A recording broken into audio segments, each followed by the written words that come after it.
far away from that. They get worse as I get older.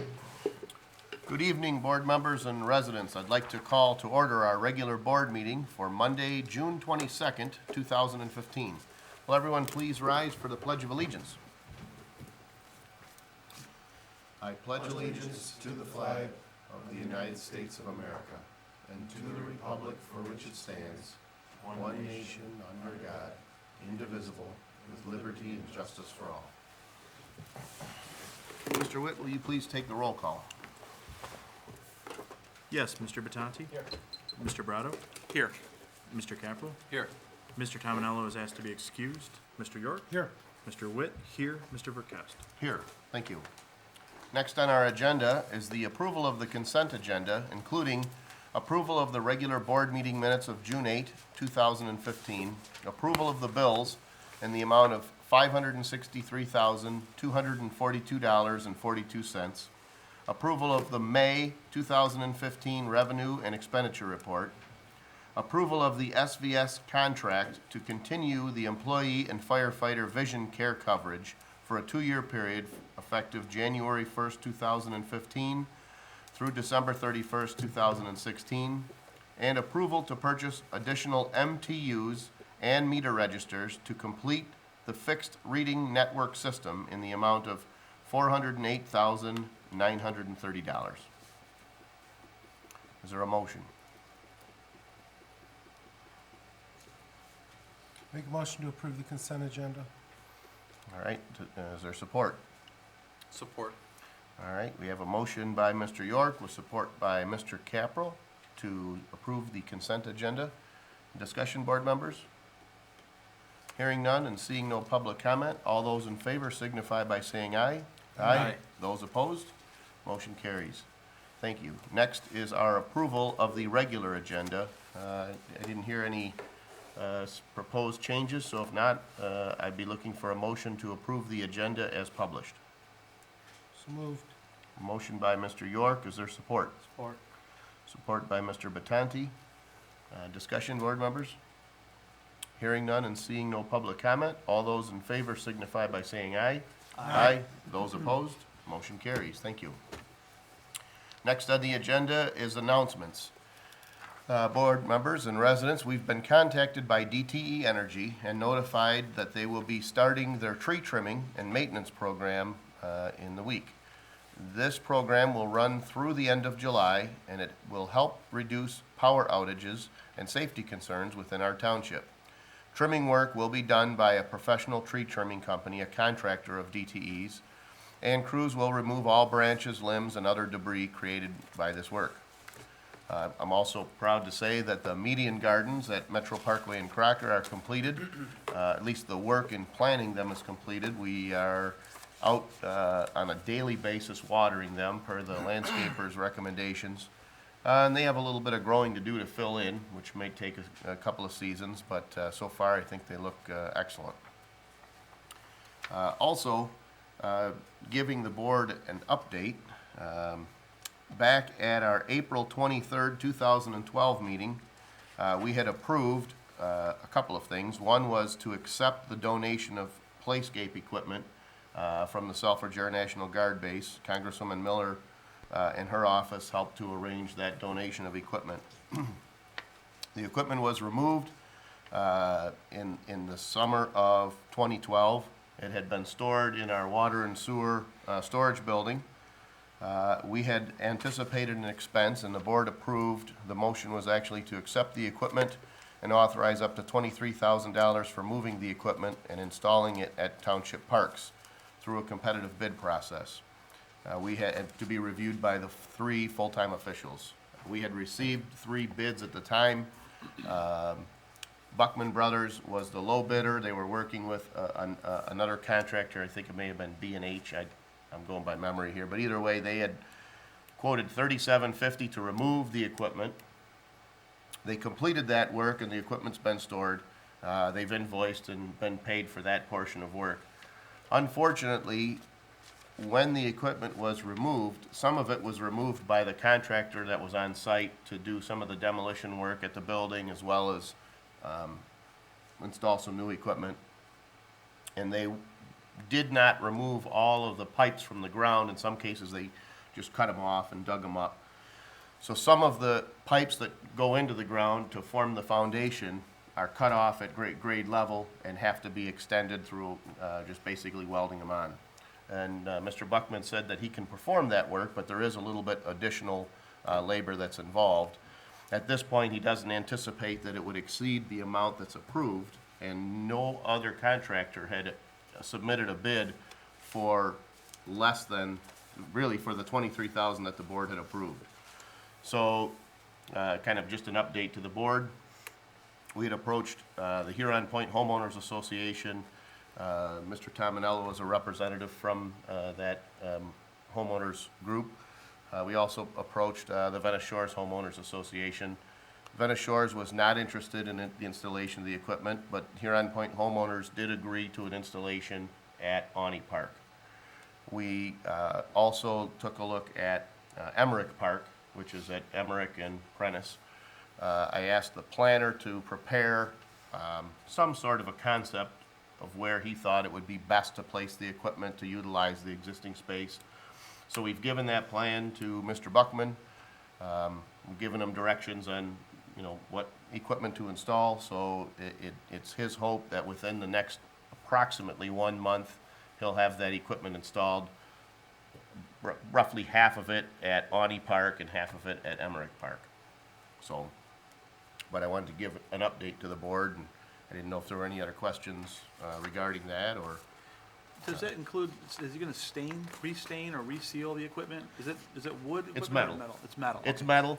So there was a couple things. One thing was that some of it needs to be repainted. When we Okay. installed it, when we had the last batch of equipment installed, we did have our maintenance crew go out and do some touch-up paint sort of work, so we can take care of that.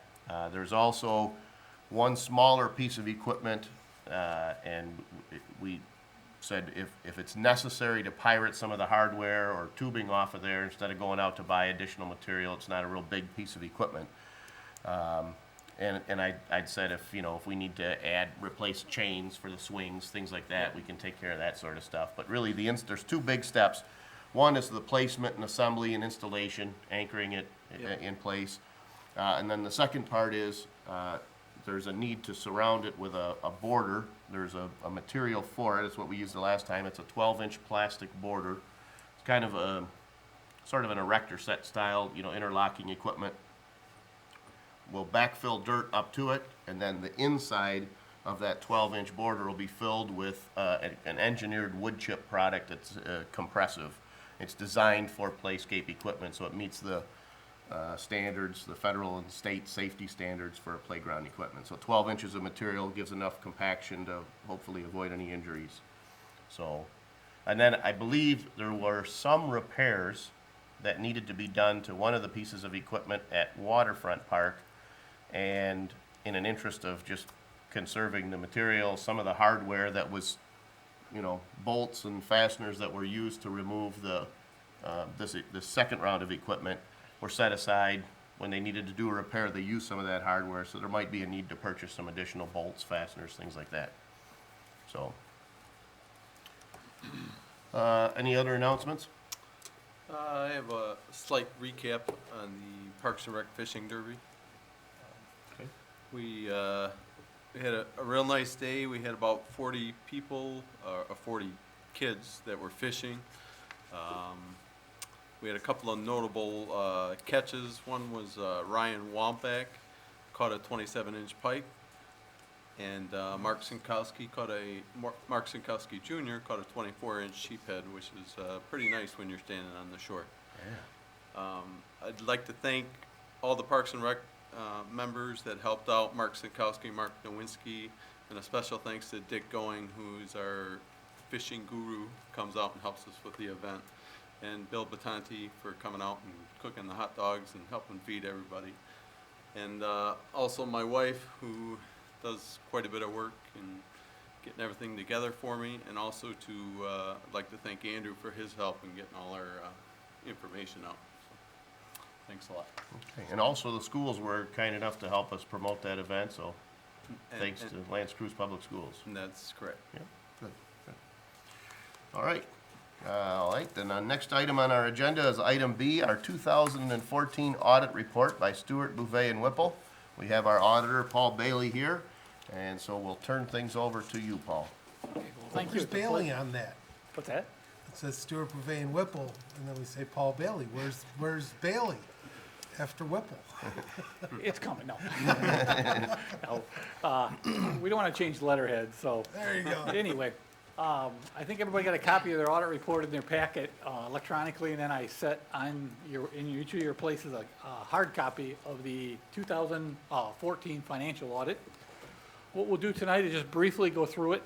Stop me if you have any questions. I guess before I start talking about numbers, as you know, you contract with our firm each year to come in and perform a financial audit of your accounting records. We come in usually in March and do your audit. Then we have to go back and pull it all together and pull this document together. This year, we're a little bit later. There's a new accounting standards regarding pensions that required some information to go back to the actuary, and the actuary had to do additional work for us in order to put into your audit report. That added about 6 weeks to the process. And what it basically did, it added probably 12 pages to your audit report, and what it is a little bit more detailed note disclosures on your pension plans in there. So when you're looking at that, there has been a change. I also put at each of your places a copy of the overhead, the slides there. If we get started, maybe. One of the first things in your audit report is what they call the independent auditor's report. It's the only portion of the report that belongs to Stewart, Bouvet, and Whipple. It's where we give an opinion on whether your financial statements are presented in accordance with general accepted accounting principles. You have what they call an unmodified or clean opinion. That's what you're striving for. After you approve it tonight, hopefully, we will send it to the Michigan Department of Treasury. They get it, they look for that unmodified opinion, or if it's anything different, they follow up on it. But that's what they're looking for. One of the next things in your audit report is what they call your general fund financial statements. As of December 31st, 2014, you had assets of $2,842,960. You had liabilities of $207,061. So that left a fund balance or a carry forward into your 2015 year of $2,635,899. And you can see the 2013 numbers right next to them, and we'll kind of talk about the change in a few minutes. The next page is what they call the statement of revenues, expenses, and changes in fund balance, or the operating statement. For the year, the general fund took in $2,735,231. You spent $2,645,770. You then transferred to other funds $174,297, primarily to the building inspection fund, and $156,000 of that was to the building inspection fund, and just under $18,000 to the police fund. So when you take that into account, you spent $84,836 more than you took in for the year ended December 31st, 2014.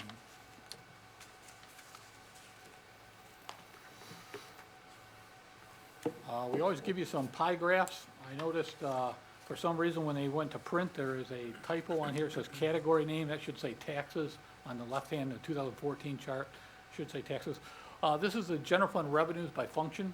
You'll see approximately 72% of your general fund dollars come in the form of intergovernmental revenues. Licenses and permits account for 19%. Charges for services 6%, and so forth. And you see it's pretty similar to the prior year. As you know, what's changed is over the last couple of years, your general fund taxes are going to your police and to your fire fund, and we'll talk more about that as we go along. Your expenditures, approximately for the year ended December 31st, 2014, about 81% is what they call general government.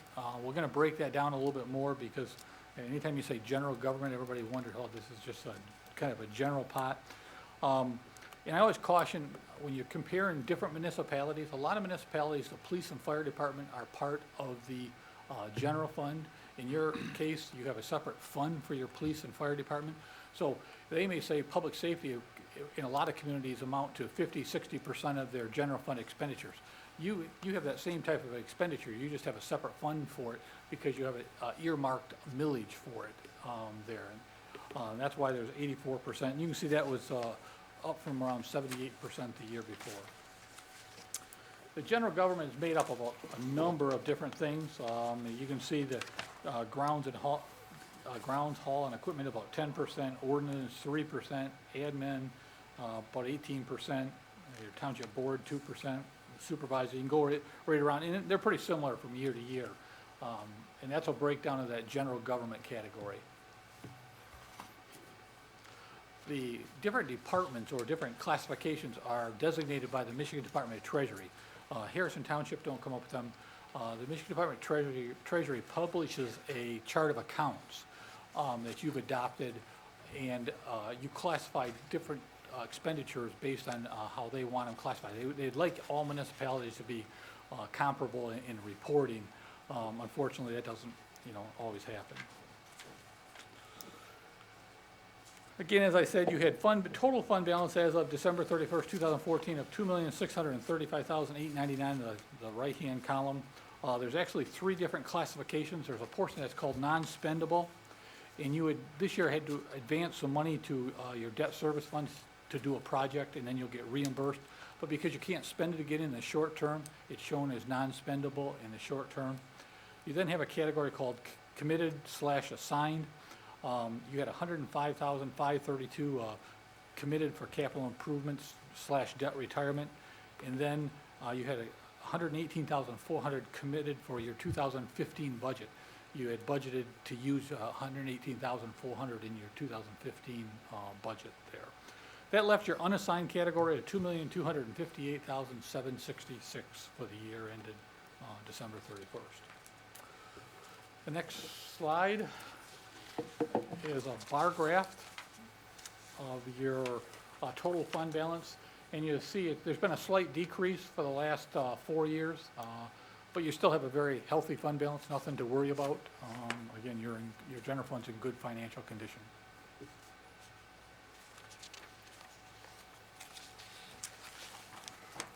The next page,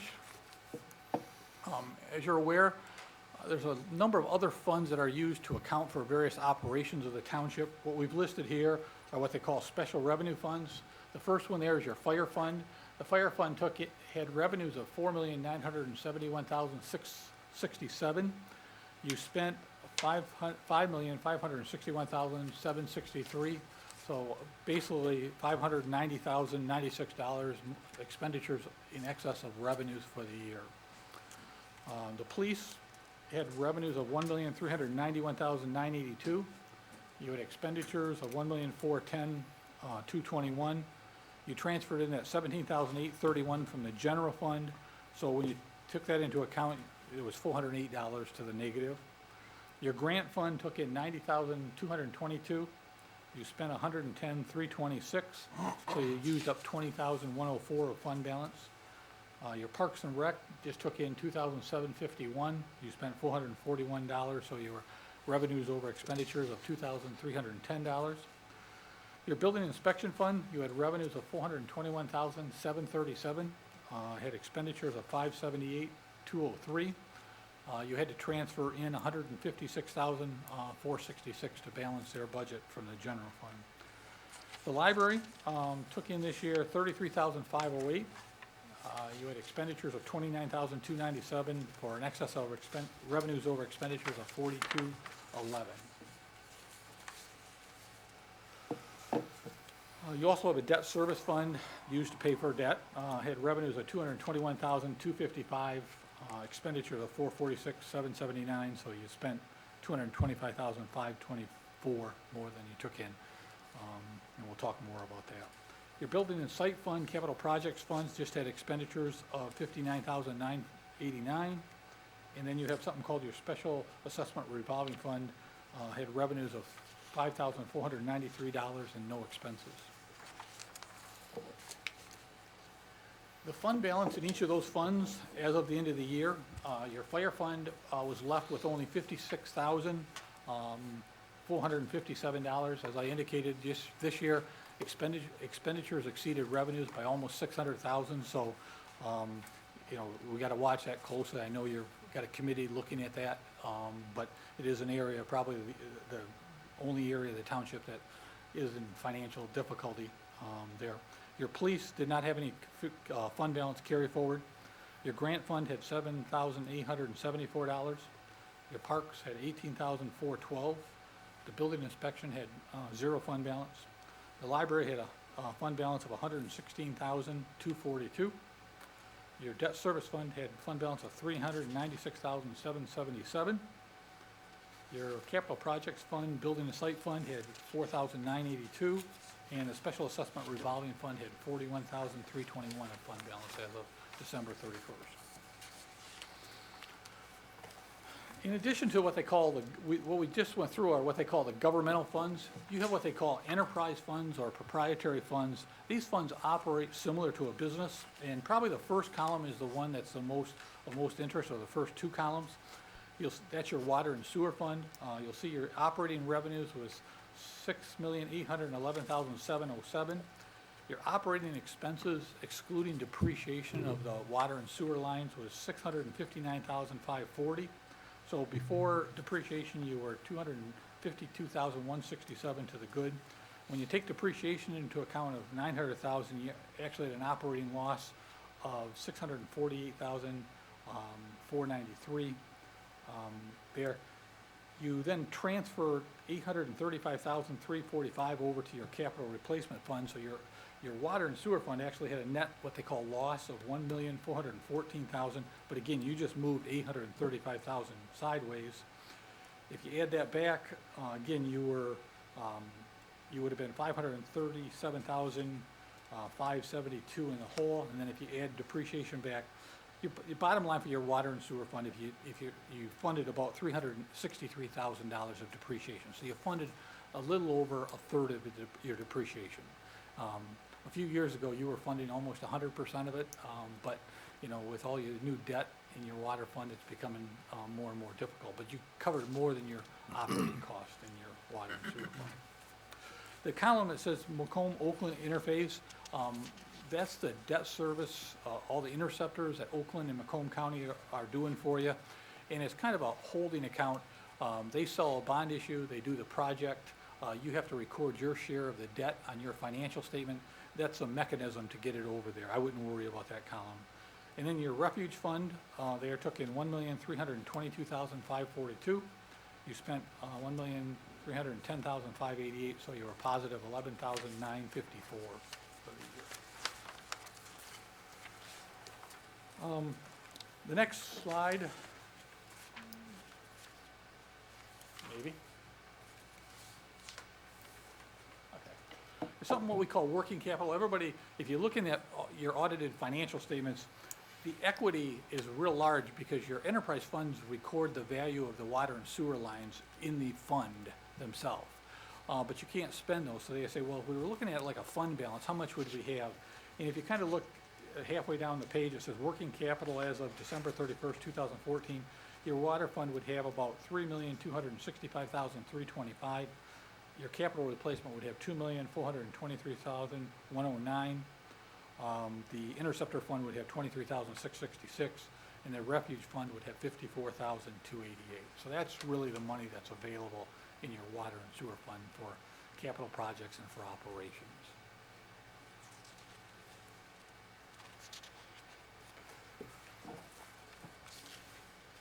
The next slide are the pension funds. The first column is your Fireman's Pension Trust Fund. You'll see there was contributions this year of $966,763. You actually had an investment loss of $35,649 for total additions of $931,114. You paid benefits of $1,226,000, some administrative expenses of $16. So you actually had a net decrease in your funds available for pensions of $311,907. When you subtract that from the beginning equity, the Fireman's Pension Fund had $11,623,148. The employees' retirement system actually had contributions of $772,897. You had investment income of $747,222, for total additions of $1,520,123. You paid out benefits of $1,400,000. You had administrative expenses of $29,000, so they were to the good, $90,231 for the year. The retiree healthcare, this year you transferred in $185,000. They had investment income of $196,995. You had administrative expenses of $29,284, so your healthcare fund, retiree healthcare fund, which is a good $352,711.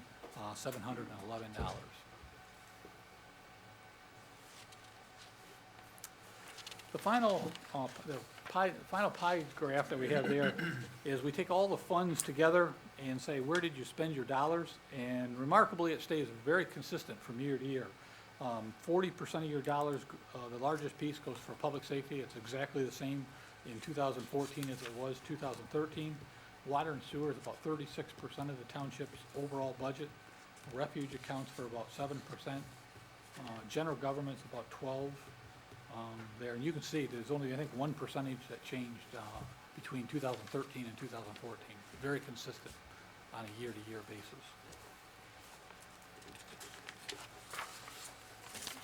That's the number section of your audit report. Also stuck in the back of the booklet that you received tonight are two letters. The first letter is just a one-page letter. It says Independent Auditor's Report on Internal Control. One of the things we do when a CPA firm comes in to perform an audit, we have to do a lot of testing, not only of the balance, the numbers in the financial statement, but also of your procedures. We take a look at how does money flow into the township, how does it get recorded, who handles it, how does it get to the bank, and how money is spent also, and payroll processes. And if we become aware of what they call material weaknesses, we're required to report it to the board. Again, this year, we're happy to report that there were no material weaknesses in your system that we noted.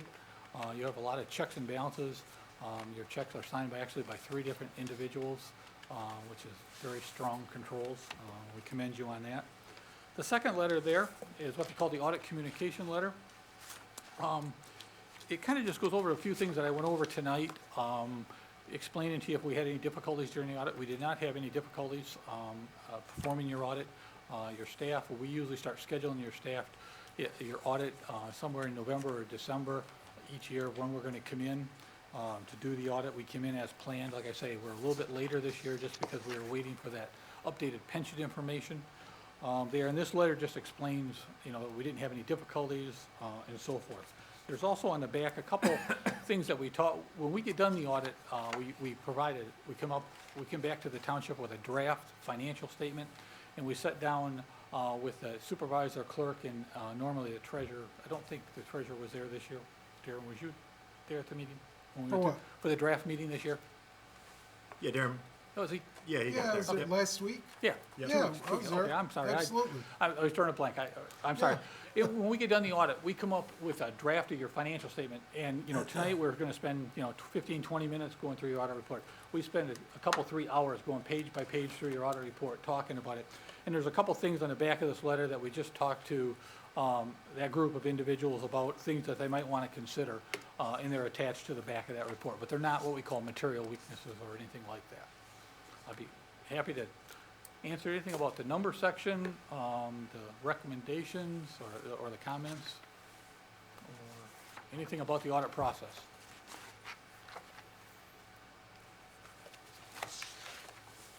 I have a question. Oh, sure, go ahead. Mr. Bailey, thank you. When I was looking at the report itself, page 7, it lumps together all the government funds together, lumps them together and calls out a decrease of $968,000. I obviously recognize most of that, but when we get to the debt service and the difference between revenue and expenditure, maybe I should know that better, but can you explain the difference between the revenue and expenditure, which I assume is part of that $968,000 reduction? I'm looking at page 7 of the report itself, under government funds, end of current fiscal year I think township he's government. talking the red book. Okay. What Seven. happened, 7 in the book. Yeah, in page 7, I'm just, okay. If you turn to page 12, one of the things I failed to explain, and I probably should have with your financial statements, you have basically two sets of financial statements in your audit report. About 7 or 8 years ago, they changed the accounting standards, and they wanted all governmental units to start reporting similar to all commercial entities, like General Motors and so forth. The governmental societies did not want any part of that. They wanted to continue to report as they traditionally have reported. And the difference basically is the value of this building and the streets and stuff are not normally recorded like on your general fund balance sheet, okay? And the liabilities, such as your pension liability, is not recorded on your balance sheet. Page 12, 13, and 14 is a commercial way of looking at the township. And what that does is it takes the value of all your capital assets, buildings, roads, so forth. It also takes any liabilities you have, except for some of your pension liabilities. And that's on page 11, 12, and 13. That's the commercial way. And at 900,000, you're talking about that's the commercial way of looking at the township, so they don't really relate to each other. It is part of that, but it's really mixed into that number. Okay. So page 12 is a commercial way of looking, or a corporate way of looking at. Yes, So if we wanted to sell the township, we'd have to get at least 32,326,000. that's the book value, yeah, if you were a corporation. And you will note that what they call the governmental activities is actually in a deficit position. And the reason is because you had to record some of your OPEB liability on your balance sheet. Next year, the unfunded retirement liability has to go on this commercial set of financial statements. And I think that is to the tune of, between the firefighters and the township employees, I'm just looking right offhand, about $20 million between the two, just under $20 million will go on here. So that'll be a larger negative. All municipalities are required to report that next year. So that means if we want to sell the township, Sell do it it this now. year before we drop to Absolutely, 12 yeah. million. If you can get, yes, absolutely. Gotcha. I have one other question, Mr. Bailey. I think I asked this last year as well, and I'm gonna ask it again. That's okay. You made it's about the general fund balance. You made the comment last year that it was in good financial condition. Yes. And I asked you about that last year, and I'm gonna ask you about it again.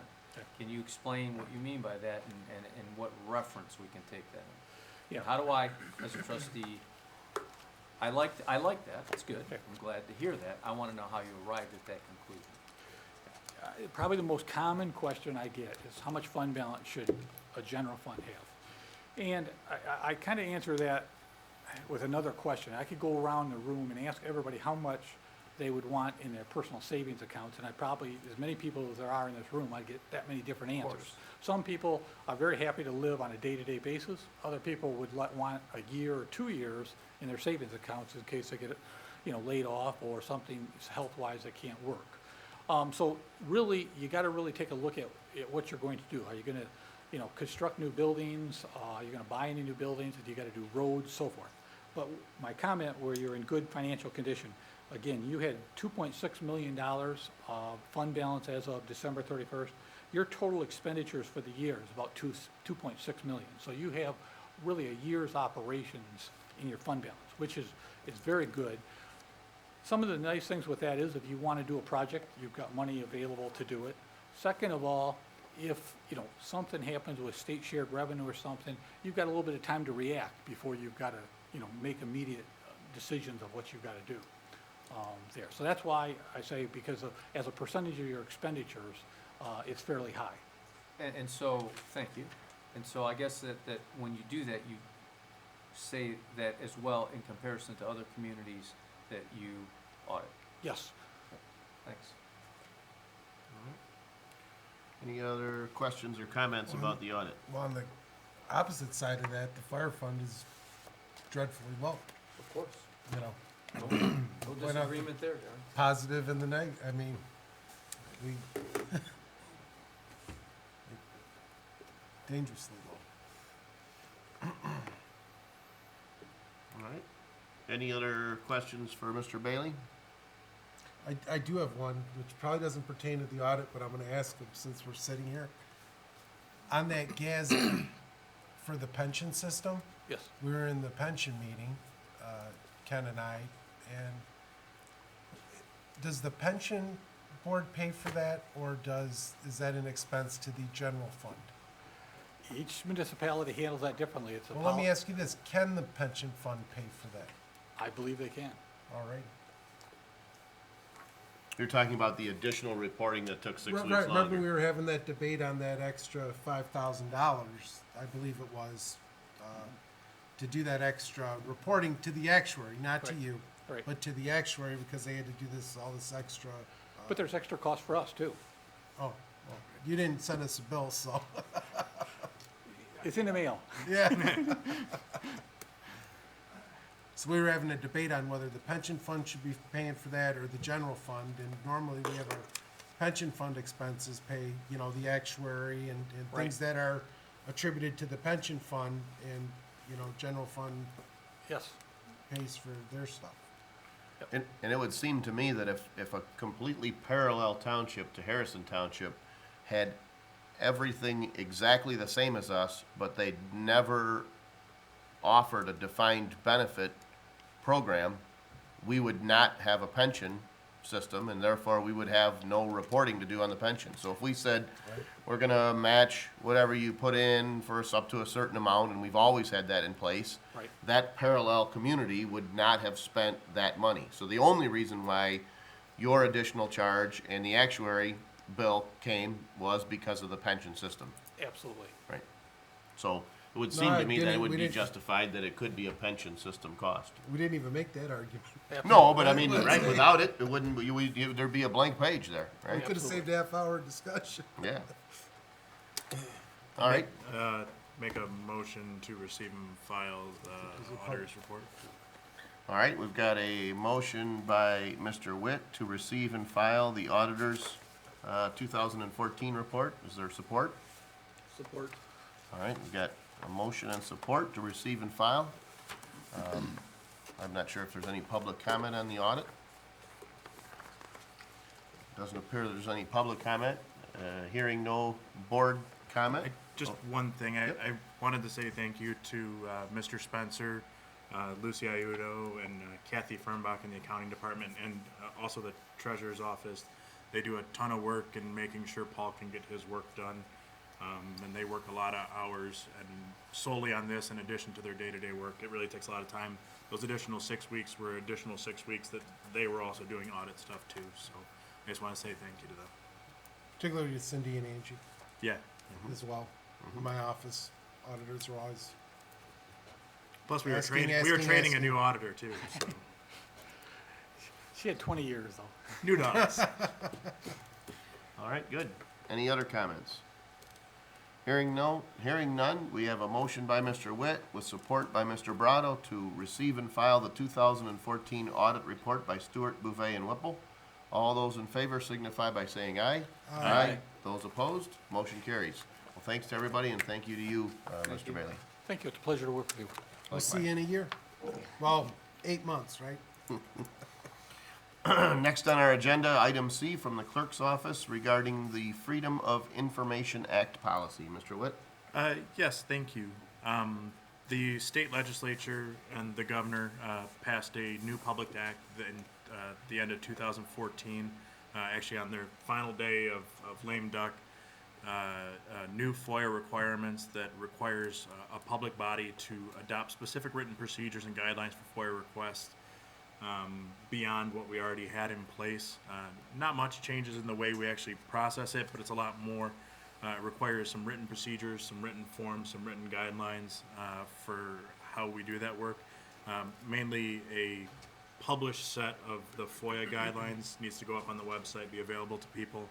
A public summary of the FOIA policy needs to go up online and be available to people, and also, at the counter. Cost items for FOIA have to have a more detailed cost sheet, and it has to be on a standardized form.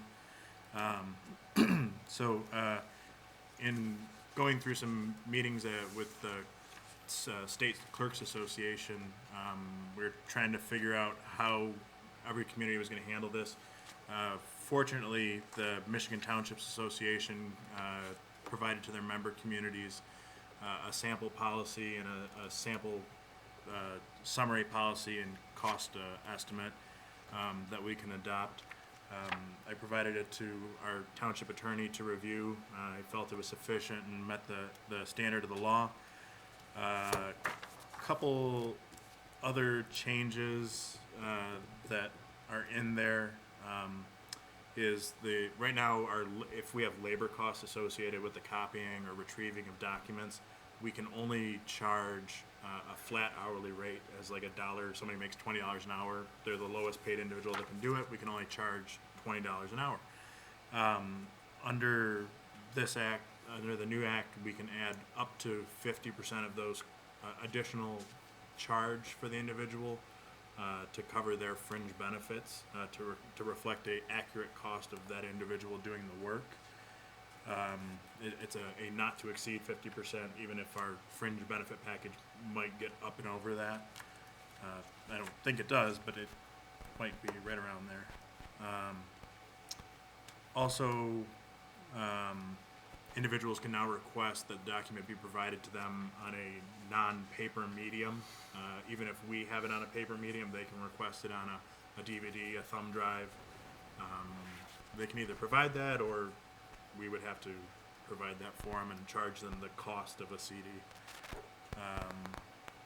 And the other thing that's a big change in the law is the punitive damages. If somebody in the township were to willfully and actively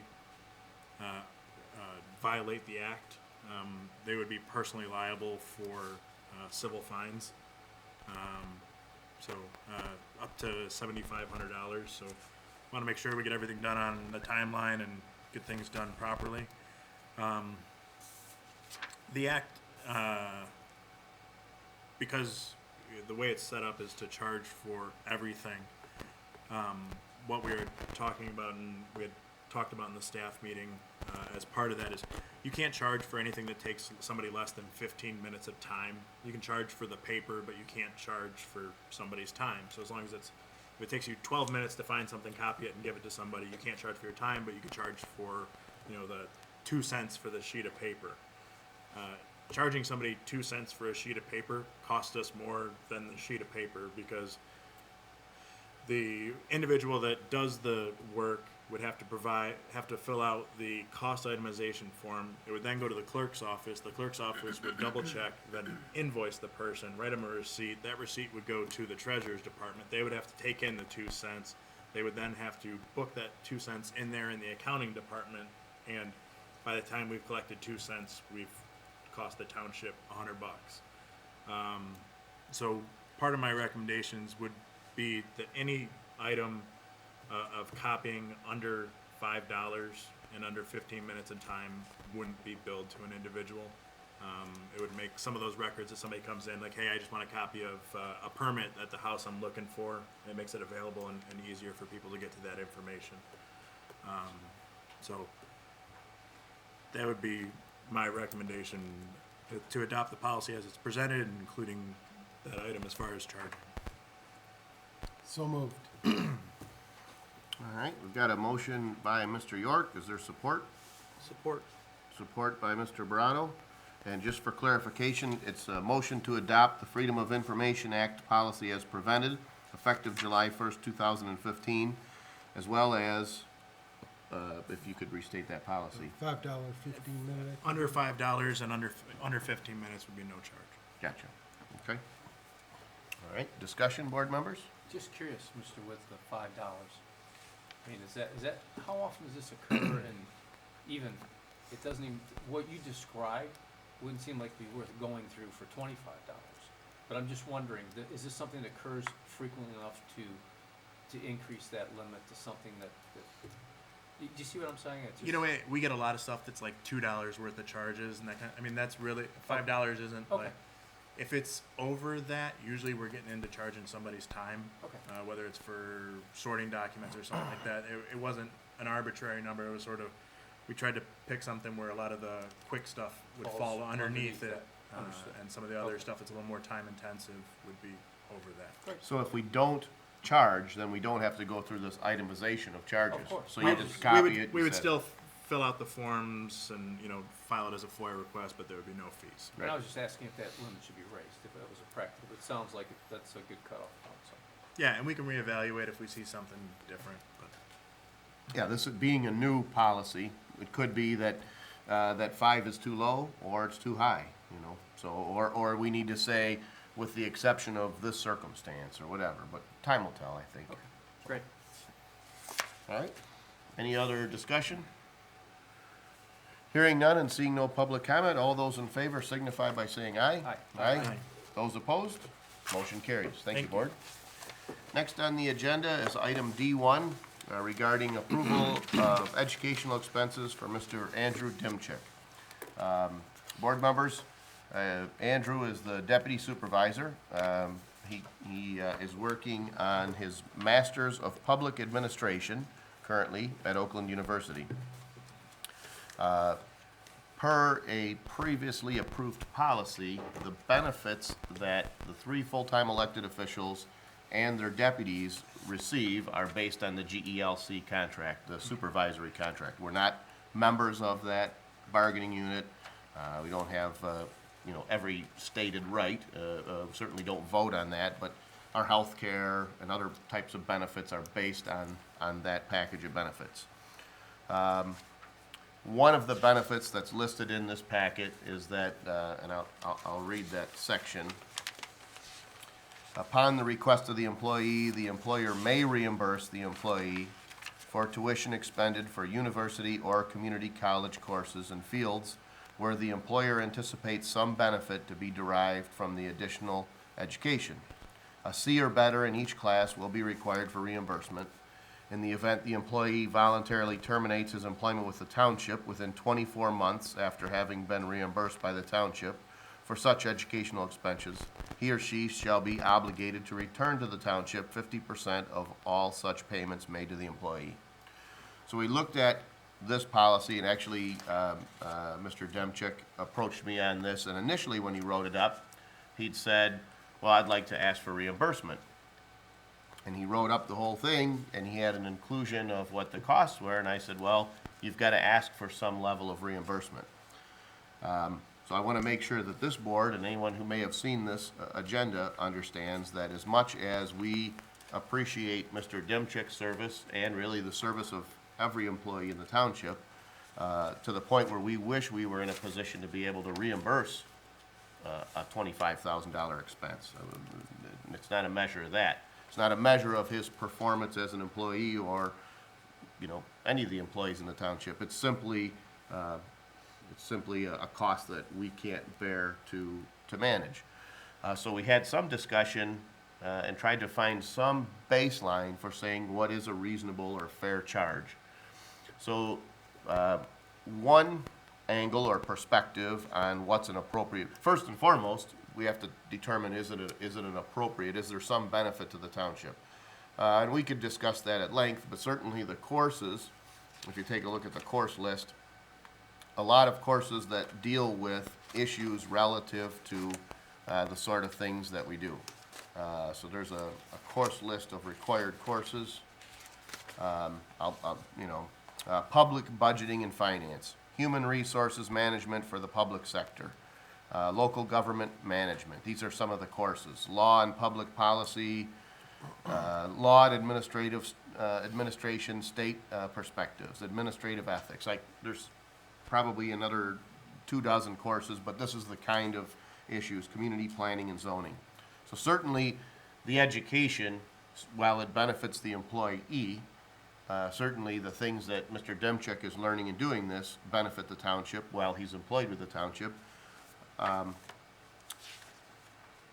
Also, it's a requirement that when he's to finish this project, he has to do what I believe it's a capstone project where he can undertake some project typically for the municipality that you work for to perform some sort of study or some sort of function that would be kind of like your master's project. So we would look forward to the potential for some benefit there.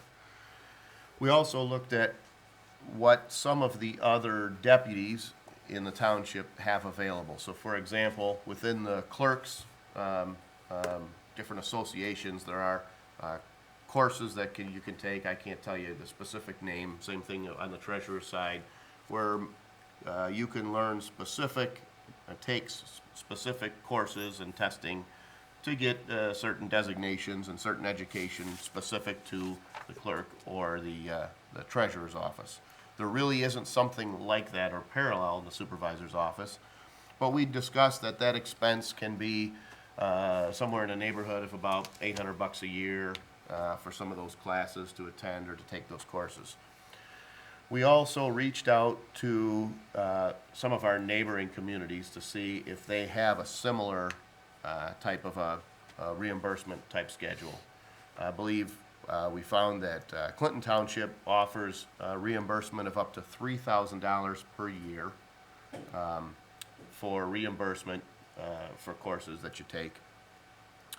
I think it was Shelby Township offers as much as $3,500, but it's tiered based on the grade. So an A gets you 100% up to $3,500. A B is 10% less, and so forth. There's a reduction in the actual amount of reimbursement, but if you're able to achieve an A in your course, it's a maximum of $3,500 per year.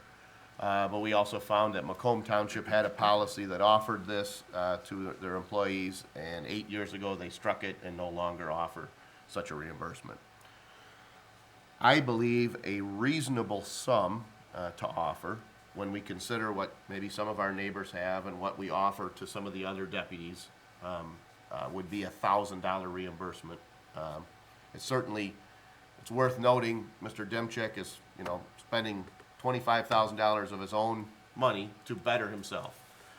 But considering that there is a policy in place, or I should say there is language in this, in the contract that we try to emulate for benefits that says we'd offer something, and considering the fact that we don't get these requests often, but we have to be mindful that whatever we might do today, we could get a similar request from someone else in another department in the township that may have a similar benefit to the township, but we have to, for lack of a better word, put a throttle on it. Not because we don't want to see someone do better, but there's a finite amount of money we just have available to spend on this sort of thing. So I would propose a reimbursement of up to $1,000 for this calendar year. And then if in a future year there's an additional expense, an employee can come back and ask. Could be Mr. Demchek could ask if he has courses next year, and if the board sees fit at that time, they can consider that accordingly. So I don't know what thoughts other board members have, but that's what I would like to propose as a suggested motion. So that's different than from the motion that's, unless I'm reading this wrong. Right. Well, and part of the reason why this, I'll say, initially when Andrew brought this to me, I said I thought it was a reasonable request. And when he first wrote it up, I says, well, if you want it, write it up. I mean, it's a reasonable thing to ask him to write up an agenda request. Well, when it was finished, I said, well, you really didn't ask for anything. So it said, I'd like to be reimbursed, but it didn't say an amount. You didn't ask anything. So he said, well, okay, I'm spending 25 grand. That's what I'd like. Now there's two different ways to look at that. Some might look at that and say, well, that's ridiculous. But others might look at that and say, well, that's my total expense. There's nothing in here that says otherwise. So he made the decision to ask for that much. I can tell you that as an employee, he's worth it. But unfortunately, we just don't have those kinds of funds. So I think it's warranted, and it's certainly not warranted for just Andrew. I think there's plenty of employees that work for the township that deserve that level of benefit. We just can't afford to provide that level of benefit. So it would be my suggestion, based on the kinds of expenses we've offered for other employees for ongoing education, and what other communities do. I think $3,000 is nice, but I personally think that's excessive. So as one board member, I believe $1,000 is a reasonable sum that we can afford to offer. There's still 20-some thousand left to go. That's clearly a commitment on the part of the employee, but it's a way that we can say, yeah, we encourage this education and we see some benefit from it. But I'm open to whatever the board has to say. That would be my suggestion. Well, I understand your argument. To say that other people have classes that they can go to, that's what the MTA convention, that's really more, I would assume that you both went, this year. Who's that? You and Andrew, did you No. both go to the? No, I did, Well, Andrew did not go. That would be a good place for Andrew to go, being in his position. What we've done is when. Definitely, I Right. would highly recommend him going. Right, and, 'Cause- and Andrew has gone, but Yeah. we've only brought deputies when it's in Detroit, when Oh, we don't okay. stay overnight, so. I'd have no problem with, especially with, in the past, we've always offered it to, I don't know why we haven't brought it back, but we've always offered it to all the trustees and the deputies and I think there's a lot of good information there, depending on, it's nice as you can sort of divide and conquer. A lot of times there's always, out of all the classes, it always seems that the 2 o'clock on Tuesday, you got two that you want to go see, so it's nice to divide and conquer. But, in the same vein, everybody has, I think, pretty much the same budget in their thing for, conferences, dues, and training. I mean, yeah, I'm in the advanced classes. I didn't go this year. But, Ryan is going, and, but, once again, you need a global solution. And I will say that Adam went through the same program, and we gave Adam nothing. I believe you went through the exact same program. I might be wrong on that, but similar. We gave Adam nothing. We have never given, as far as I can tell, and I've talked to a lot of people, any employee like this university credit. As a matter of fact, we've turned down several people on that. We had one that wanted to get their law degree, and we turned her down. There was another one that wanted to go to Macomb Community College a few years ago, probably about 3 or 4 years ago, maybe a little longer. We turned her down for that. We ended up sending that individual to Macomb for, I believe it was Word, some Word classes and Excel to further her job performance. But whatever you guys decide, when this came up, I can't tell you how many employees were, I want to go get my bachelor's degree, I want to go get my master's degree. There was a lot of talk in the township at the time, but, I think whatever the board decides is probably going to be a global policy for all of the employees, not just one. Sure. And we talked about that at our meeting as well, so. Yep. We talked about the staff Yeah, meeting, yeah. and we need to be mindful of the fact that, in my, now, certainly I can't say in 6.5 years, but in 4.5 years as supervisor, I can't think of another request that came like this, even though both the AFSCME and the GELC contract have language that allow for employees to come forward. I guess I could say the exception to that would be that one member of our assessing department did pursue some courses, meaning that is specific to a trade as an assessor for appraisal and not a university course. The difference, though, here, I guess, or not difference, but one thing worth considering is there isn't some other course that we can say, well, this is supervisor school, or this is deputy school, or there isn't some other thing available. And the reality is, if it was available, and Andrew said, well, really, I'd rather pursue a master's degree, but I'm going to be taking courses that are definitely pertinent to the work that I do on a daily basis, why would I want to say, well, no, you can only take this other course? As I said, for me, it comes down to not a question of saying, okay, is it a reasonable expense? Is it within, is it a budgetable, is it a manageable expense? And do we derive some benefit? I think we could manage $1,000. I don't see a rush of 20 employees coming in asking for $1,000. But there may be others that say, yeah, I'd like to apply for it. It's in the contract. It's a benefit that was negotiated in the contract, and it's been in there for, It's already, yeah, many cycles. We haven't removed that language, so. Well, it does say may. Correct. I mean, Absolutely. in this It's case, permissive. I did talk about it, in this case, and, I like to talk globally, but in this particular case, I would say I would not have approved it for a very simple reason that, unlike Google or Microsoft or Ford Motor Company, that have, these benefit packages where they're paying for master's degrees, PhDs, bachelor's degrees. Normally at those companies, you start out and you're there a long time. So the company gets a benefit by somebody getting a bachelor's degree, and they upward move them to whatever, pay grade, E5. And then, whatever, they'll help get their master's. And then those employees normally stay, 4 or 5, they have to sign deals, 3, 4, 5 years, they have to stay if the company's gonna pay for that. In this case, being in particular a deputy, you never know what's gonna happen. We have an election in 2016, and I certainly can't say that somebody, getting a master's degree is gonna stay at a $44,000 a year job. I don't see that happening. Maybe I'm wrong, but I think somebody gets their master's, they move up or move somewhere where that degree's gonna pay. Well, Adam's still with us, he's got his master's Well, degree. Adam's now a clerk too. Well, I'm just saying. I don't know that Adam stays as a deputy long-term. I don't know, that's each his own, But this, you know. I have a little abstract type of example. If you'd consider Ford Motor Company, which is a huge corporation across the whole country, when they pay for those types of things, their company benefits from it. We, as a government entity, are really one subsidiary of a big government pool of people. So if you could better the people within that pool, that government entity is going to be a better system. Ah, so in other words, if he ends up at the county, we got an in there.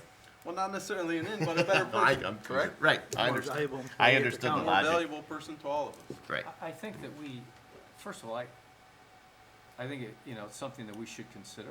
I think that there should be some limits put around it. There's already an inclusion that said if the person leaves within 24 months, half of it has to be reimbursed. Voluntary.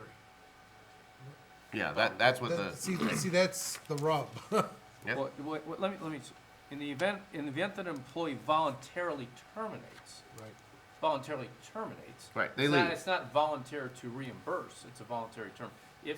Right, in other words, if I get the $1,000 and then I quit, right? I quit. I Yes. voluntarily terminated my employment. Then there's a throttle. Yes. But I think what Mr. York's argument might be, and I shouldn't try to make an argument for you, but as an appointed individual, if a year and a half from now, there's an election and there's no seat for him, right? Understood. Right, that could be the argument, right? Or Ken gets angry, and just, I understand that, but Right. there is a requirement that says if the employee voluntarily leaves, half of it has to be reimbursed, number one. Secondly, I think that we need to put some parameters around it. So we say $1,000, and I think there needs to be some parameter per employee. $1,000 not to exceed, I don't know, $3,000 for any one particular employee. Just so, in $1,000 a year, not to exceed $3,000 over the course of the employee's time with it. Something that, Right. that limits our exposure Total to exposure, this. right, and so, Right. and we That's talked good about stuff. that. We talked about that in the staff meeting, because I'd asked some of the department heads what their thoughts were on this. And I think that it's important to understand that the language that's in the contract says we may. There is no requirement. So by saying, well, we'll grant it, but it's not, in other words, we have two choices. One is we can act, and just act in a way that we're not establishing some precedent that we couldn't maintain in the future. The other is to draft a complete and total policy and say this is how it shall be handled. But by saying, well, we're gonna do 1,000, and that's it, and if someone wants to come back in the future, we're not establishing some limit to say, well, it can only be 2,000 or 3,000 or 5,000 or whatever that is. Meaning it's a one-time, there's 1,000. If someone wants to come back in the future and ask, we have the opportunity at that point to say yes or no, or we might say, hey, look, this has been $2,000, this is going on, clearly this guy is dragging this out, that's all we're doing. We have that choice in the future, is I guess what I mean. I good just think point, that too. it would be I think it'd be in the interest of the township to put some sort of parameters around it, Right. instead of leaving it open to interpretation. I've just seen in the past that historical practice tends to come back to haunt us. So while I would support $1,000, I would support it in terms of having parameters around it that say, in a year's time, 4 courses are relevant. and to have a cap for the individual of whatever it is, some.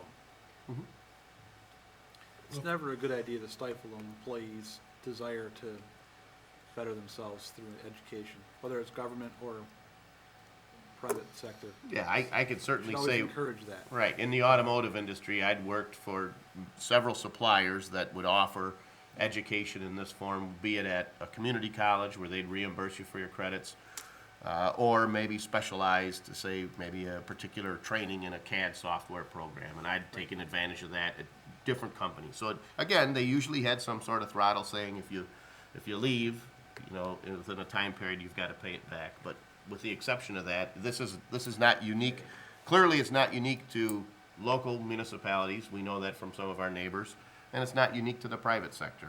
There are plenty of private sector employees that offer a similar benefit. And I understand that we haven't done that in the past, but we gotta start sometime. We can't continue to not.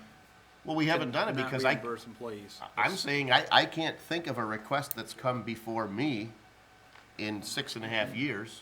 I mean, know for a fact Tony told a couple people no. right, I'm saying, And as I a think board one of- member, I it think never one of us hit even- here. But for right? 4.5 years, it's never come to be a Was one of them a supervisor. grievance, Adam? Did the law degree turn into a grievance? Did that go to an arbitrator? No, it didn't go to an arbitrator. See, I could see where I a think law it was a degree grievance. might not, qualify under something benefiting the town, Well, But- one but was you- for some- massage therapy. Someone made the comment Oh, about, that's right. someone made the comment about Excel or Word. I gotta tell you, if somebody wanted to go and take an Excel and a Word class in a job, assuming they're in a job that uses those programs, I think that's a good idea. And we We have. would, we would. have that. Right. We have done that. So there is precedent for, providing funds for educational development. And I think in this particular case, these courses are in the sweet spot of what we do. So the question becomes, we can sit here and talk about this for the next hour, just to get it somewhat of a consensus. I'm hearing Mr. Batanti over here talking about maybe more of a policy than it is a single time thing. Is that, Yep. because we can sit I here for think the so. next hour deciding if we're gonna do a I'd be more- policy, then I'd be maybe more comfortable with something that's more bring it defined. back as a policy, or if you wanna do a one-time thing, then. Yeah. So I'll share. And I think I'm sorry, I think $1,000 is reasonable too. I Right. think that's reasonable. Yep. I'll share why I do not like a policy. The language in the contract says we may. We may. As soon as I establish some policy, now I'm kind of limited in may, and now I've kind of committed to a shall. So I look at it from Why the, can't you have the policy say the same, Yeah, same May. verbiage? right, but then, But you then can't- it's already in the contract. That's a labor contract, so we can't just say, we can't change the labor contract My- on our own. Right, my point is I've got a labor contract, a negotiated, rather rigid document that says I may. So, I might draft a policy, now I've almost given up the right to may. And so when something comes along, someone says, well, why don't you do it? Because I voted no, that's why. Well, your policy says this, well, now I've got an issue.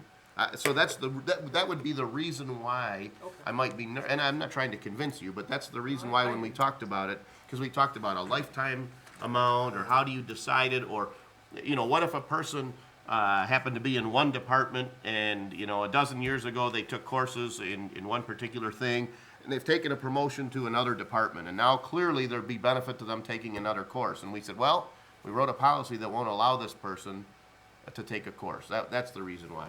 Yeah, Ken does, that is a really, really, really, really, really good point, especially with our unions. Every time we try and be nice, Well, yeah, I- I'm just saying, we end up in some type of arbitration, because somebody says, you said I get and this is gonna be crazy, right? But you said I get $1,000 a year, and I want massage therapy, and that benefits the township for whatever crazy reason they come up with, and we end up in an arbitration spending $10,000 to defend it. That is a really good point. Right, so that's why I And I say can see that happening. if there's a comfort level at 1,000, we just say, and I'm obviously that's what I believe, but I'm not in a position to make that motion. But if that's it, we make a motion, we agree to that reimbursement, and then we say that's it for this year. If somebody wants to come back in the future, or if another employee wants to come, we examine it based on its merits, and we don't commit to saying we'll always or never do something. Yep. So, So, are we ready for a motion? I'm ready. Then I'll make a motion to reimburse Mr. Demchek educational expenses not to exceed $1,000 in the calendar year for the subject courses that are listed on the, I don't want to be too long, for the subject courses listed on the request. Okay, and then, because he's not bound by the contract, would you be agreeable to adding to your motion in the event he voluntarily terminates his employment with the township within 24 months? After having reimbursed for the $1,000, he shall be obligated to return the township 50%, Yes. right? So, all right, we got a motion. Should it say something to the effect of the calendar year 2015? Well, we're just doing it now, yeah, I don't know if you wanna say for calendar year 2015? All right. Is there support? Support. All right. Okay, well, I know we've commented quite a bit. With the motion in place, if it's okay, we'll open up the floor for public comment. William Bardell. Just want to know, so we got a temporary employee, and I don't know if this gravy train, we're gonna have write-in candidates next time. And I don't know if you believe that 95% of our residents believe that our streets should look like dumpster alleys and junkyards, and we should approve this spending for a temporary employee. If you think McDonald's and residents don't have to shovel their snow, if they have a sidewalk in front of their house, you might vote for this $1,000 for a temporary employee. If you think that residents can have brush sitting on their Jefferson Avenue on an occupied residential home since last October, and you might vote for this $1,000 for a temporary employee. If you think a cell tower on the end of Vandy Street and Metropolitan Parkway and a 155-acre virgin wetland is going to be nice with a 60 by 60 fence with 4 outhouses, is going to be nice for the township, you might vote for $1,000 for a temporary employee. If you think giving the Mr. last Bardell? liquor license, Mr. Bardell? let me finish. Mr. Bardell, please, the topic here. What I'm saying is, you may not get reelected. Mr. Bardell? Yes. At the end of the meeting, we allow for public Okay. comments of a general nature. This is what I'm saying. These You- public comments need to okay. be about the motion. Okay, sir. you might not get reelected. He's a temporary employee. He can get his 220 signatures, get his master's degree, go to Sallie Mae, get his booklet, make his payments. I paid for a master's degree, $105 a month. My wife got a master's at Wayne State, great school. Make your payments. Elizabeth Warren is working on getting lower interest rates. So you might not get reelected. No bid contracts, it goes on and on. He's a part-time employee, I'm sorry, a temporary employee. People are tired of it. There's more than one church in this township. There's more than one club in this township. Thank you.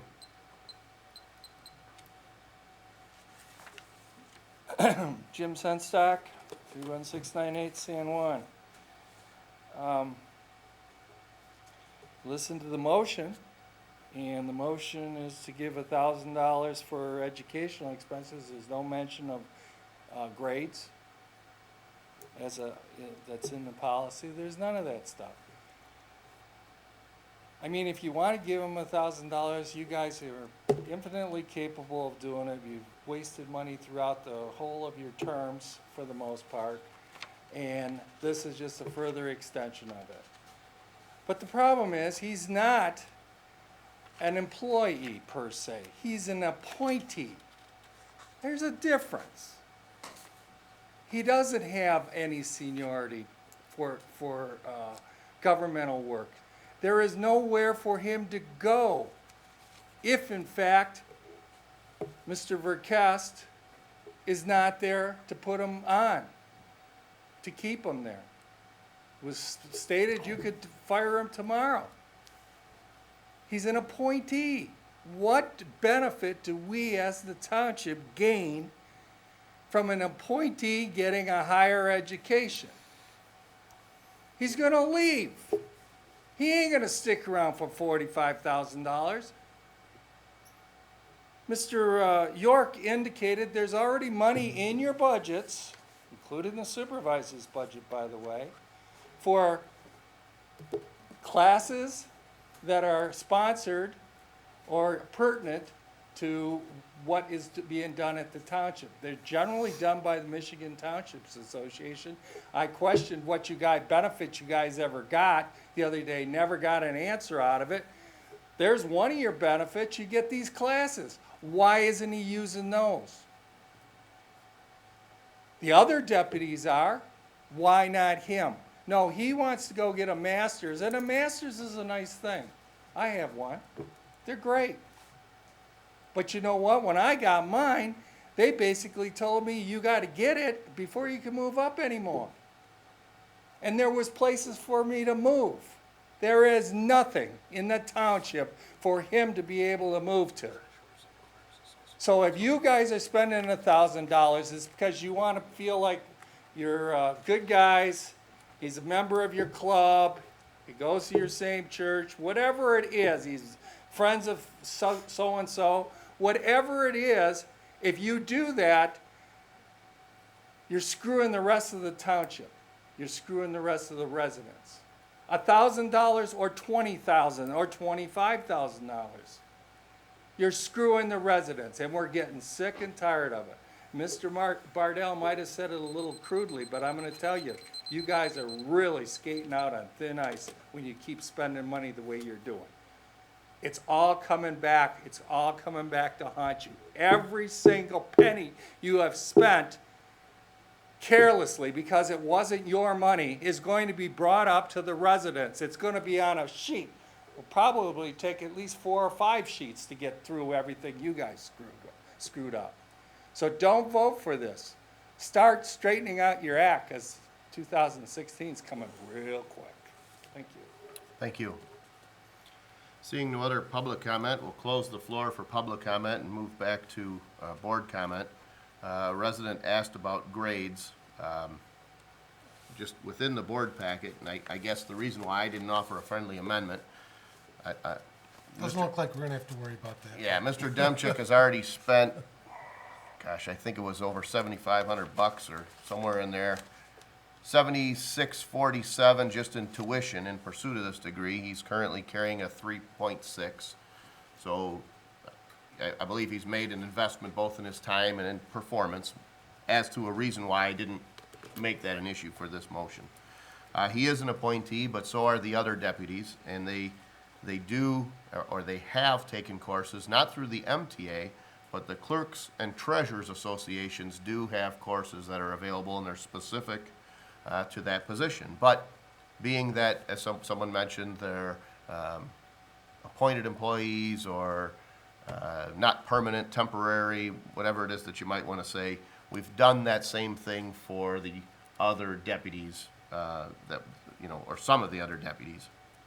Also, just a side note, it may have been missed in the last item, but we did not have Mr. Huth write a policy for the FOIA because MTA wrote that and provided that FOIA policy to the township. So you'd mentioned, and I thought maybe might have slipped by, but Mr. Witt pointed out on our prior motion that one of the things we benefited from was our MTA membership resulted in really the fact that MTA vetted the FOIA process, had their lawyers draft a FOIA policy, kind of checked it all out. Mr. Huth was able to confirm it was good the way it was. So there are benefits. Unfortunately, MTA really doesn't offer these kinds of courses that Mr. Demchuk could take. But in addition, even if they had something parallel, and I was going to send $1,000 to MTA, I really think if somebody wants to pursue a master's degree, I could see where that has a greater value to the individual to work towards something that's probably more transferable. So I guess if we said, well, I'd just spend $1,000 in this arena, I don't know why I wouldn't be willing to spend it in another arena where these courses seem to really be tailored to what kind of work he does, but also they probably help toward a master's degree, which globally, for the rest of his life probably has more weight than some MTA certification, so I And once you leave the recognize. treasurer's office, you probably never use that stuff. Right. I know right. those classes are geared, I have a finance degree, but there's not a book that says, hey, here's how to be a treasurer, here's the 6 million laws that you need to follow. Right. You learn that by going to the Treasurers Association classes and taking those. Sure, I mean, yep. I don't know if there's any It's other very discussion? Just, I know you sort of touched on the benefit to Mr. Dimchik, and it exists for him, but I think what this board should focus on is it creates a professional person in that office that can do the job better than they could before. I can tell you from experience that I was better at that job after I finished this program than when I started. That is wholeheartedly true. I can tell you that for what that position pays, yeah, you can get an appointee hack that sits there and watches Oprah, which is what happened prior to myself being in the office, or you can get somebody that's interested in the field, striving to improve themselves in the field to be a professional benefit for somebody that calls. I can tell you, a lot of the phone calls end up in the supervisor's office, and having somebody that can answer them as deputy supervisor intelligently and eloquently with a knowledge base in public administration. A master's in public administration is the same as a master's in business administration for the public sector. If I could spend $1,000 and Andrew's better at his job when somebody calls, I'm better as a township. So there is immediate, hands-on benefit from him completing these classes. And I don't want to belabor the point, but specific to, because I see the counterpoint to that, say, well, okay, but it's only better for 18 months. And I'd take exception to that, and so I'd ask this board to consider that when Andrew came in as deputy supervisor, there were some things that he didn't have to invent or reinvent because Adam had established forms and practices and procedures for that position. There were things I didn't have to figure out, but in addition, there were things Andrew didn't have to figure out. If over the next year he's able to streamline some of the processes or make some improvements to how we handle some issues, there's a permanent benefit to the township in that. And I think that could justify that cost. So, but, I don't know, any other discussion? All right, we've got a motion by. Roll call, please. Okay. We got a motion by Mr. Batanti with support by Mr. Brado to approve up to $1,000 of reimbursement for educational expenses for Mr. Andrew Dimchik. Subject to, there were two things, for calendar year Why don't you just say 2015. subject to the GALT contract Well, because section 2 rules? I don't really want to cross-reference that, and that wasn't the motion, but for calendar year 2015, further, in the event Mr. Demchuk voluntarily terminates his employment with the township within 24 months after having been reimbursed by the township for such educational expenses, he shall be obligated to return to the township 50% of all such payments made. Mr. Whitley, please take a roll call. Yes, Mr. Batanti? Yes. Mr. Brado? Yes. Mr. Capral? Yes. Mr. Tominello is excused. Mr. York? No. Mr. Witt, yes. Mr. Verkowski? Yes. All right, we do have a closed session, but as our policy, we'll take public comments prior to that closed session. Public comments can be of any nature, general nature, 5 minutes in length. Like I was saying, now I know your deputy was very patient with me, and I know about 35.7% of the time when I call and I try to engage with you, Mr. Verkest, your deputy covers for you very well.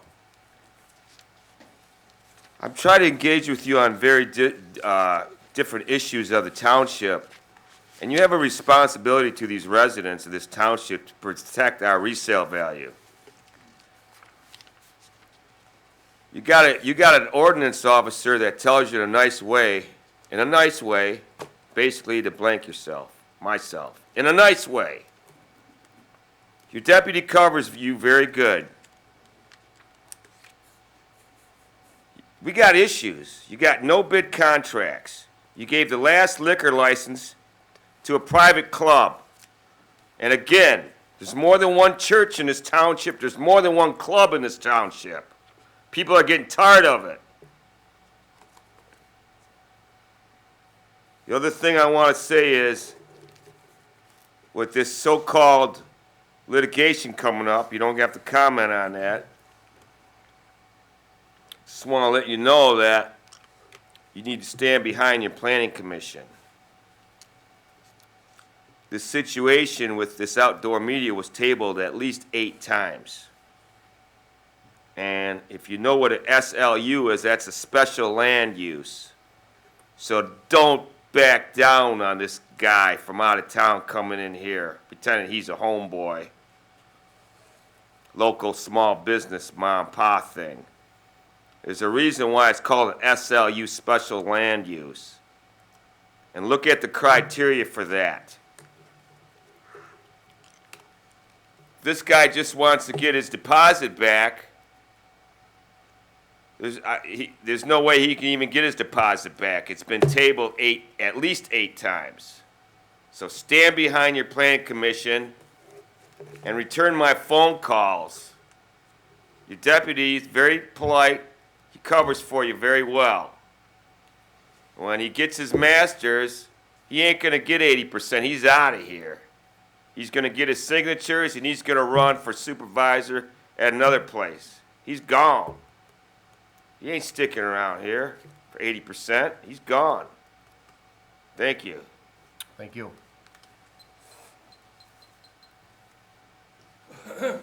Jim Sunstock, 31698 San Juan. Well, once again, the board came through. I'm glad we got it on a roll call. But there was a couple statements that were made that indicated that the Michigan Townships Association doesn't have anything for our deputy supervisor to be able to go attend. I know he probably feels that it's not up to his standards or whatever, but it is in your budget. This wasn't in your budget. And looking at the classes he's taken, and you're telling me MTA doesn't have a public budgeting and finance type course? Or a public sector employee relations course? Or a human resources in the public sector course? They have all of those. I know because I took advantage of them. My deputy took advantage of those courses. So don't tell me that they don't have it. As far as your spending of money, it's just adding up, adding up, adding up.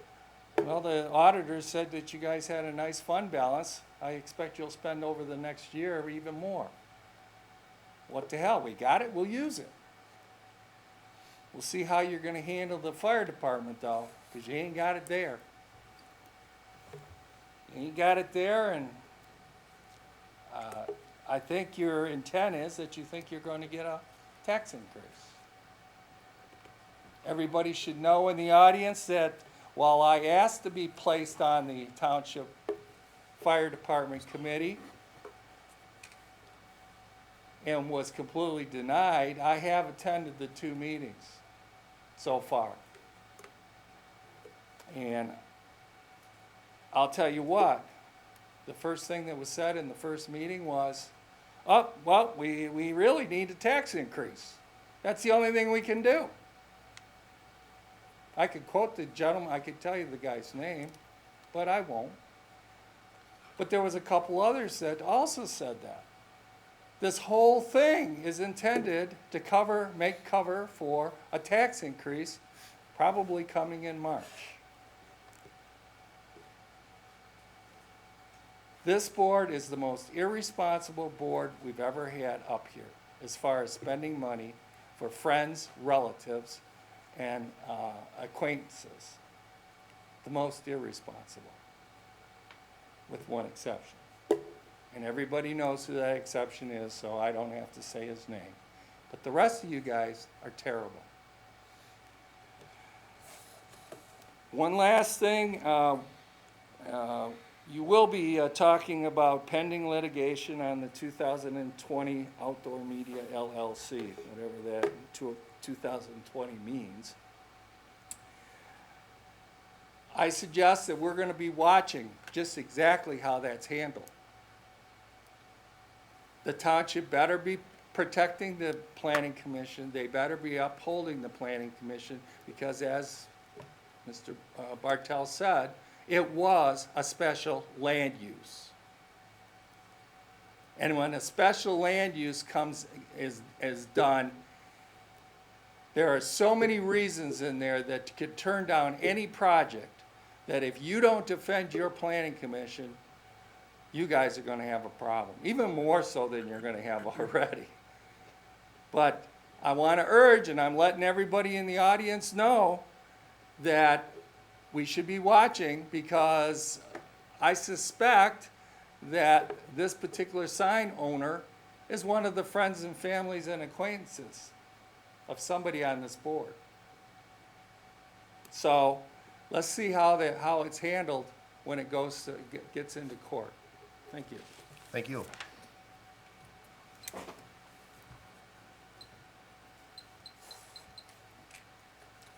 Mike Rice.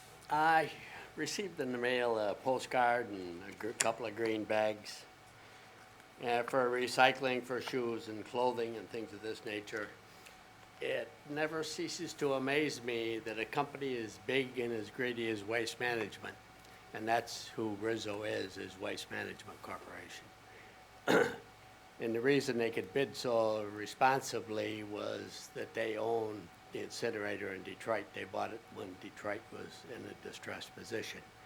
But now that they're collecting shoes and clothing and garments, everything but the heavy stuff like the refrigerators and the furnaces, they're taking the bread and butter away from Salvation Army and Purple Heart and other entities that service the public for no cost to make a living with it. I think that this township should stop it and give it to the people that utilize it to suffice the needs of the needy rather than a greedy corporation. I think that was unjust, that they were entitled to put the Harrison Township logo on their mailing. It makes me sick. Another bad judgment. Thank you. Thank you. Seeing no other public comment, we'll close the floor for public comment. There were a number of issues said there, but I'd like to address at least the most recent residents' comment. Simple Recycling is the company that's offering the recycling of household goods.